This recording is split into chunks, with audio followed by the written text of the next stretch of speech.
Halo saudara dimanapun Anda berada, Anda sedang menyaksikan live viral news bersama saya Sandi Yuwanita.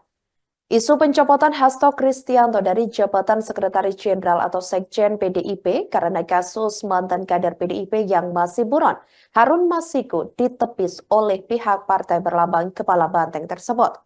Ketua DPP PDIP Bidang Kehormatan Komarudin Watu pun membantah isu pencopotan Hasto.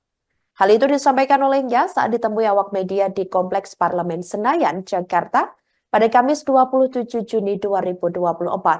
Komarudin menegaskan pergantian sekjen adalah hak prerogatif Ketua Umum PDIP Megawati Soekarno Putri dan melalui Kongres.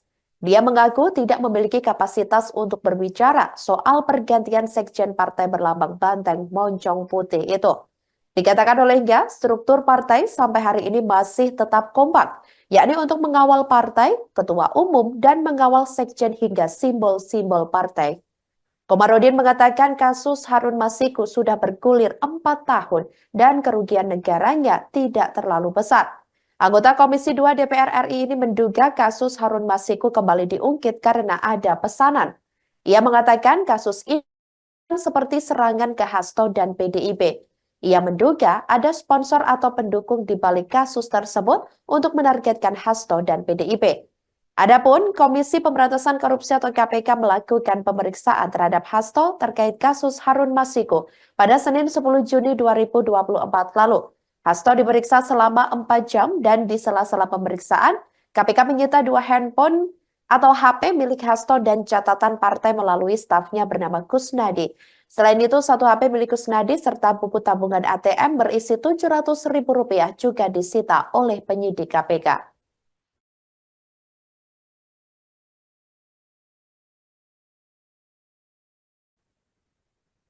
Mantan penyidik pemberantasan korupsi atau KPK, M. Praswat Nugraha menduga ada pihak yang membiayai Harun Masiku dalam pelariannya selama 4,5 tahun terakhir. Praswat mengatakan sebagai orang yang masuk dalam daftar pencarian orang atau DPO, Harun Masiku ini tidak bisa bekerja sehingga tidak memiliki pemasukan. Sehingga tanpa dukungan pihak tertentu, tidak mungkin Harun Masiku bisa membiayai pelariannya dalam waktu yang dinilainya tidaklah singkat. Harun merupakan mantan kader PDIP yang menjadi tersangka dugaan suap Komisioner Komisi Pemilihan Umum atau KPU Wahyu Setiawan pada tahun 2019. Ia melarikan diri sejak 2020 dan masuk DPO Komisi Pemberantasan Korupsi atau KPK. Mantan pegawai KPK itu mengatakan Harun Masiku membutuhkan banyak uang tunai karena harus berpindah-pindah. Sementara itu, ia tidak bisa mengakses sistem keuangan perbankan karena akan terdeteksi ketika ia menarik uang di ATM. Di sisi lain, Harun juga tidak bisa bekerja sehingga ia membutuhkan pihak yang menjadi backingannya, di mana Harun masih butuh uang tunai yang begitu banyak. Menurut Praswat,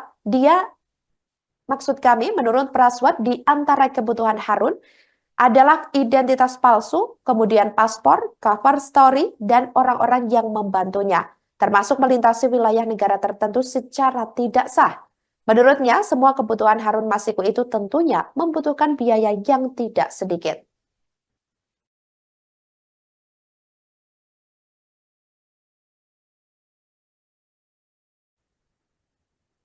Komisi Pemberantasan Korupsi atau KPK masih harus bekerja keras untuk menemukan keberadaan buron ex-kadar PDIP Harun Masiku. KPK menyatakan akan mengusut pihak yang diduga menandai pelarian ex-caleg PDIP tersebut dan juga mendanainya.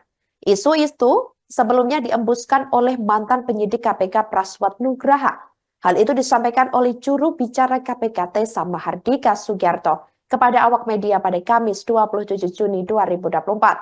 Sebelumnya, ex-penyidik KPK M. Praswat Nugraha menduga Harun Masiku didanai oleh pihak tertentu dalam pelariannya. Karena menurut Praswat, seorang buronan butuh uang dalam jumlah besar untuk berpindah-pindah tempat. Selain itu, ia meyakini Harun Masiku tidak mungkin mengakses sistem keuangan perbankan secara mandiri.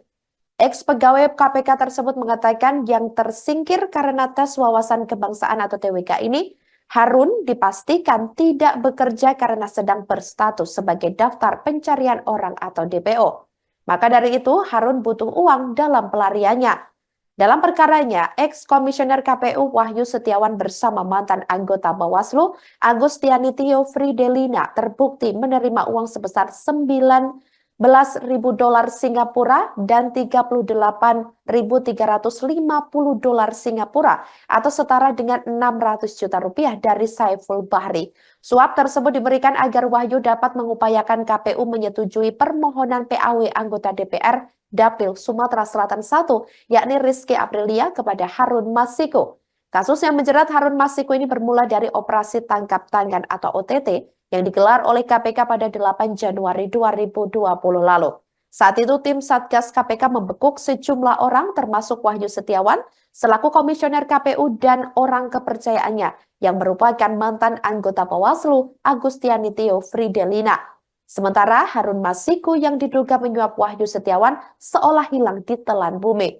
Dijen Imigrasi sempat menyebut calon anggota DPR dari PDIP pada Pileg 2019 lalu itu melalui daerah pemilihan atau Dapil Sumatera Selatan I dengan nomor urut 6 tersebut terbang ke Singapura, yakni pada tanggal 6 Januari 2020 atau 2 hari sebelum KPK melancarkan OTT dan belum kembali.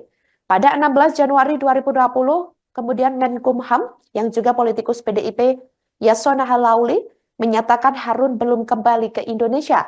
Padahal pemberitaan media nasional menyatakan Harun telah kembali ke Indonesia pada 7 Januari 2020 yang dilengkapi dengan rekaman CCTV di Bandara Soekarno-Hatta. Setelah ramai pemberitaan mengenai kembalinya Harun ke Indonesia, belakangan imigrasi meralat informasi dan menyatakan Harun telah kembali ke Indonesia. KPK pun menetapkan Harun Masiku sebagai buronan atau masuk dalam daftar pencarian orang sejak 29 Januari 2020 lalu.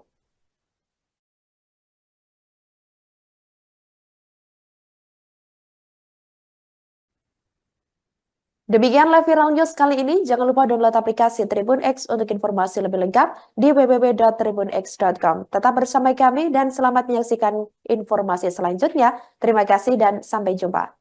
Download Tribun X sekarang. Menghadirkan lokal menjadi Indonesia.